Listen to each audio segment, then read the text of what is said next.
Hello guys, ഇന്ന് ഞാനും അമ്മയും അനിയത്തിയും കൂടി ഞങ്ങളുടെ കുടുംബക്കാരുടെ വീട്ടിൽ വന്നിരിക്കുകയാണ്. അതുകൊണ്ട് വന്ന് കയറിയില്ല, പെണ്ണുങ്ങൾ കുശനം പറയാനും തുടങ്ങി.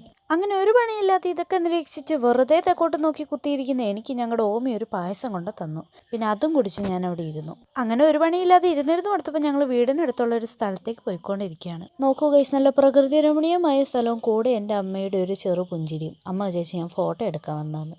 അപ്പോൾ ഇതായിരുന്നു നമ്മളെ കാണാൻ വന്ന സ്ഥലം. ഇതിവിടെ വീടിന് തൊട്ടടുത്ത് തന്നെ ഉള്ളൊരു സ്ഥലമാണ്. ഒരു ടൂറിസം പ്ലേസ് ആണ്. പേര് വന്നിട്ട് അരിപ്പാറ എന്നാണ് ഗൈസ്. സീന് സ്ഥലമാണ് ഗൈസ്, വൈബാണ്, അടിപൊളിയാണ്.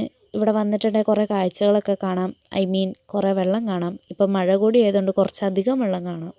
ഈ ടൈമിൽ വെള്ളത്തിലൊന്നും ഇറങ്ങാൻ സമ്മതിക്കില്ല. നമുക്ക് വെറുതെ പാലത്ത് കൂടെ തേരാപ്പാര അടക്കാം. അങ്ങനെ നടന്നപ്പോഴാണ് ഗൈസ് എന്നെപ്പോലെ രണ്ടുപേരും ഫോണും പിടിച്ചപ്പുറത്തേക്കുന്നു. അങ്ങനെ കാഴ്ചകളൊക്കെ കണ്ട് സംതൃപ്തി അടങ്ങി ഞങ്ങൾ തിരിച്ചു പോവുകയാണ് ഗൈസ്. അങ്ങനെ പോകുന്ന വഴിക്കാണ് എൻ്റെ കയ്യിലൊരു നെല്ലിക്ക കിട്ടിയത്. പിന്നെ അത് തിന്ന് കുറച്ച് നേരം ഷോ കാണിച്ച് അവിടെ കുത്തിയിരുന്നു. അങ്ങനെ വീട്ടിലെത്തി അവിടെ ഇരുന്ന 4 പേരെ ചൊറിഞ്ഞപ്പോൾ ഞാൻ പിന്നെയും സംതൃപ്തിയായി ഗൈസ്. അവർ വിചാരിച്ചാണ് ഇതിനെ പകുതി വഴിക്കിട്ടിട്ട് വന്നാൽ മതിയായിരുന്നു എന്ന്. അങ്ങനെ ഞാൻ നോക്കുമ്പോഴാണ് ഗൈസ് ഇതൊന്നും അറിയാതെ ഇതിലൊന്നിലും പെടാതെ ഒരുത്തി മാറിയിരുന്ന് എന്തൊക്കെയോ ചെയ്യുന്നു. ഈ സംഭവത്തിൻ്റെ പേരെന്താണെന്ന് എന്നോട് ചോദിക്കരുത്, എനിക്കറിയത്തില്ല. പിന്നെ എല്ലാം കഴിഞ്ഞ് ഉച്ചയായപ്പോഴത്തേനും ഞങ്ങളെല്ലാവരും കൂടി ചോറ് കഴിച്ചു. ചോറ് കഴിച്ച് കഴിഞ്ഞ് ഞങ്ങളെല്ലാവരും കൂടി പുലിമുരുകൻ മൂവി കണ്ടു. എല്ലാം കഴിഞ്ഞ് ഒട്ടും വൈകിക്കാതെ എല്ലാവരോടും ടാറ്റ ബൈ ബൈ പറഞ്ഞ് ഞാനും അമ്മയും അനിയത്തിയും കൂടി ഇപ്പോൾ വീട്ടിലോട്ട് പോയിക്കൊണ്ടിരിക്കുകയാണ്. അങ്ങനെ അവസാനം ഞങ്ങൾ വീടെത്തി. പകുതി വഴിക്ക് വെച്ച് തന്നെ ഇറക്കി വിട്ടു. വണ്ടി നിന്നെ ചുമന്ന് അങ്ങ് കയറൂല എന്ന് പറഞ്ഞിട്ട്. ഇനിയിപ്പോൾ പ്രത്യേകിച്ചൊന്നുമില്ല. അപ്പോൾ tata bye bye, see U.